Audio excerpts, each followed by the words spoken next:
ഇന്നിവിടെ നമ്മൾ ഉണ്ടാക്കാൻ പോകുന്നത് ഒരു പൊട്ടറ്റോ സ്മൈലി. ഈ പൊട്ടറ്റോ സ്മൈലി എങ്ങനെ ഉണ്ടാക്കുന്നതെന്ന് നോക്കിയിട്ട് വരാം. അതിനായി ഞാനിവിടെ കുറച്ച് പൊട്ടറ്റോ ബോയിൽ ചെയ്ത് പീല് ചെയ്ത് എടുത്ത് വെച്ചിട്ടുണ്ട്. നന്നായിട്ട് ഒരു 4 വിസിലൊക്കെ അടുപ്പിച്ച് ഒരു മീഡിയം ഫ്ലെയിമിൽ 4 വിസിലൊക്കെ അടിച്ച് നന്നായിട്ടൊന്ന് ബോയിൽ ചെയ്തെടുക്കാം. ഇനി നന്നായിട്ട് ഇതൊന്ന് ഉടച്ചെടുക്കാം. ഇപ്പോൾ ഞാനിവിടെ ഇതെല്ലാം ഉടച്ച് നന്നായിട്ട് കൊണ്ടുവന്നിട്ടുണ്ട്. ഇനി ഇതിലേക്ക് പൊടികൾ ചേർക്കാം. ആദ്യം തന്നെ നമുക്ക് കോൺഫ്ലോർ എടുക്കാം. ഒരു 2 ടീസ്പൂൺ കോൺഫ്ലോർ. ഒരുപാട് കോൺഫ്ലോർ ഇടണ്ട, ഒരു 2 ടീസ്പൂൺ.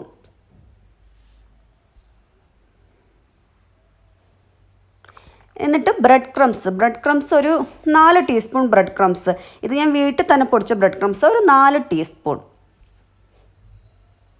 ബ്രെഡ് ക്രംസ് ഒക്കെ നന്നായിട്ട് ഇട്ടാലേ ഇതിന് നന്നായിട്ടൊന്ന് ഒരു ക്രിസ്പി ആയിട്ടും ഒന്ന് നമുക്കൊന്ന് ഇത് ഉണ്ടാക്കി വരുമ്പോൾ ഒന്ന് ആയിട്ട് വരത്തുള്ളൂ. കുറച്ച് ഉപ്പ്, ഇതിനകത്ത് കുറച്ച് ഉപ്പിടണം. അധികം വേണ്ട, ഒരു കുറച്ച് ഉപ്പ്. ഒരു ടീസ്പൂണിന് ഒരു കാൽ ടീസ്പൂൺ ഉപ്പ്. എന്നിട്ട് മുളക് പൊടി, ഞാൻ മുളക് പൊടി എടുത്തിരിക്കുന്നത് ചില്ലി പൗഡർ 1/4 ടീസ്പൂൺ. അധികം വേണ്ട ആയിക്കഴിഞ്ഞാൽ അതിൻ്റെ കളറ് മാറിപ്പോവും. നമുക്കൊരു യെല്ലോ കളർ വരണമെങ്കിൽ അധികം മുളക് പൊടി ഒന്നും ഇടണ്ട, ഒരു 1/4 ടീസ്പൂൺ. ഇനി ഇതെല്ലാം നന്നായിട്ട് മിക്സ് ചെയ്തെടുക്കാം. നന്നായിട്ട് കൈ കൊണ്ട് തന്നെ കുഴച്ചെടുക്കാം.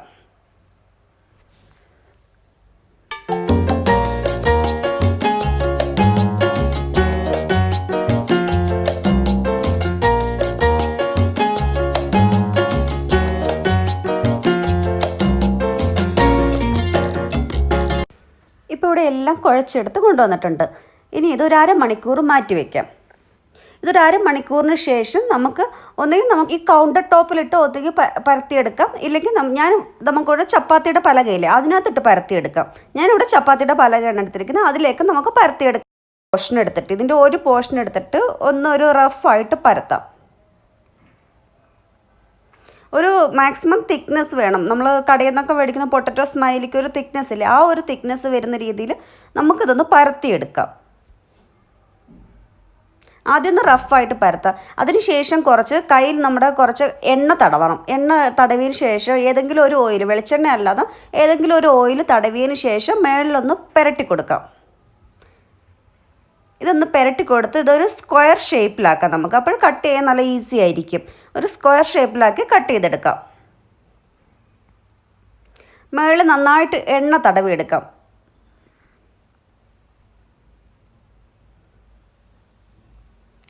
ഇവിടെ ഞാൻ കട്ട് ചെയ്യാൻ എടുത്തിരിക്കുന്ന ഒരു റൗണ്ട് ഷേപ്പിൽ, നമ്മുടെ കയ്യിൽ ഏതാ റൗണ്ട് ഷേപ്പിലുള്ള എന്തെങ്കിലും ഒരു ഇതുണ്ടെങ്കിൽ, ഒരു കൂർത്തിട്ടൊരു സാധനം ഉണ്ടെങ്കിൽ അതിൽ നമുക്ക് കട്ട് ചെയ്തെടുക്കാം. ഞാനിവിടെ ഒരു എണ്ണക്കുപ്പിയുടെ അടപ്പാണ് എടുത്തിരിക്കുന്നത്. ഒരു വലിയ റൗണ്ട് ആവര്, ചെറിയ റൗണ്ടിൽ, ഒരു സ്മൈലി ഫേസിൻ്റെ നമുക്ക് കാണുമ്പോൾ അറിയാമല്ലോ, ആ റൗണ്ടിൽ.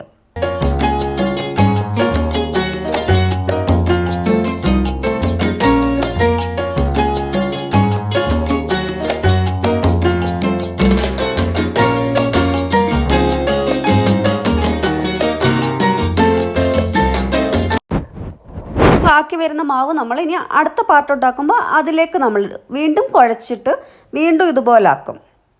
ബാക്കി വരുന്ന നമ്മൾ കളയല്ല, ബാക്കി വരുന്നത് നമ്മൾ ഇനി അടുത്ത് കുഴച്ചിട്ട് ഒന്നുകൂടി ഇതുപോലെ എടുക്കും. ഇനി നമുക്കിതിലേക്ക് കണ്ണെടുക്കാം. കണ്ണുണ്ടാക്കാൻ എങ്ങനെയാണ് ചെയ്യുന്നതെന്ന് വെച്ചാൽ ഞാനിവിടെ ഒരു സ്ട്രോ എടുത്തിട്ടുണ്ട്. ആ സ്ട്രോ വെച്ചിട്ട് 2 ഹോൾ ഇട്ട് കൊടുക്കാം. നല്ല ആഴത്തിൽ തന്നെ ഇറങ്ങുന്ന നല്ല ഹോൾ ഇട്ട് കൊടുക്കാം.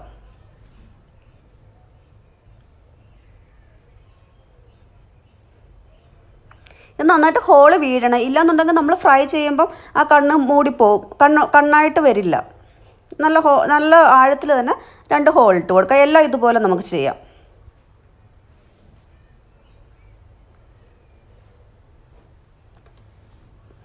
ഇനി ഇവിടെ നമുക്കൊരു സ്പൂൺ എടുത്തിട്ട് ഈ സ്പൂണിൻ്റെ ഈ ഭാഗം കൊണ്ടിട്ട് നമുക്കൊരു സ്മൈലി ആക്കി കൊടുക്കാം.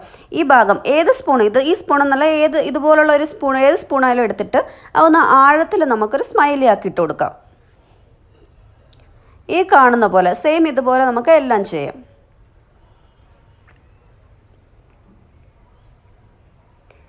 ഈ കാണുന്ന പോലെ ഈ നന്നായിട്ട് ഈ കുഴി വീഴണം ഈ കണ്ണിൻ്റെ. ഇല്ലാന്നുണ്ടെങ്കിൽ നമുക്ക് ഫ്രൈ ചെയ്തെടുക്കുമ്പോൾ അത് കണ്ണ് ഉണ്ടാവില്ല. ആ മൂടി എല്ലാ ഭാഗവും ഒരുപോലെ അങ്ങ് പരന്നു പോവും.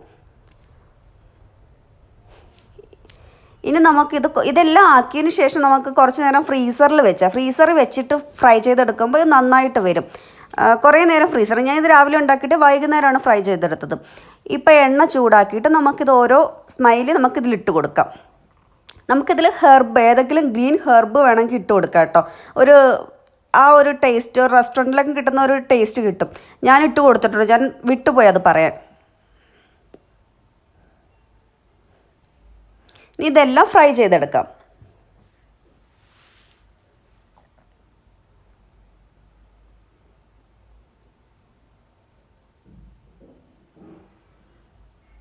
ഈ ഒരു ഭാഗം തിരിച്ചിടണമെന്നില്ല, ഈ ഒരു ഭാഗം തന്നെ ഇട്ട് നന്നായിട്ട് ഫ്രൈ ചെയ്തെടുത്ത് നമുക്കത് കോരിയെടുക്കാം. അതിൻ്റെ കളർ ഫെയ്ഡ് ആവാതെ നമുക്കിത് മാറ്റിയെടുക്കാം. ഇപ്പോൾ ഇതെല്ലാം ആയിക്കഴിഞ്ഞാൽ നമുക്ക് കോരിയെടുക്കാം. ഇനി അടുത്ത ഇതുപോലെ നമുക്ക് ഫ്രൈ ചെയ്തെടുക്കാം. ഇത് വളരെ ഈസിയാണ് ഉണ്ടാക്കാനായിട്ട്. നമ്മൾ പെട്ടെന്ന് പൊട്ടറ്റോ അധികം ഇൻഗ്രീഡിയൻസ് ഒന്നുമില്ല, പൊട്ടറ്റോ മാത്രം മതി. ഇഷ്ടപ്പെട്ട എല്ലാവരും ഒന്ന് ഉണ്ടാക്കി നോക്കണം. സബ്സ്ക്രൈബ് ചെയ്യണം, ലൈക്ക് ചെയ്യണം.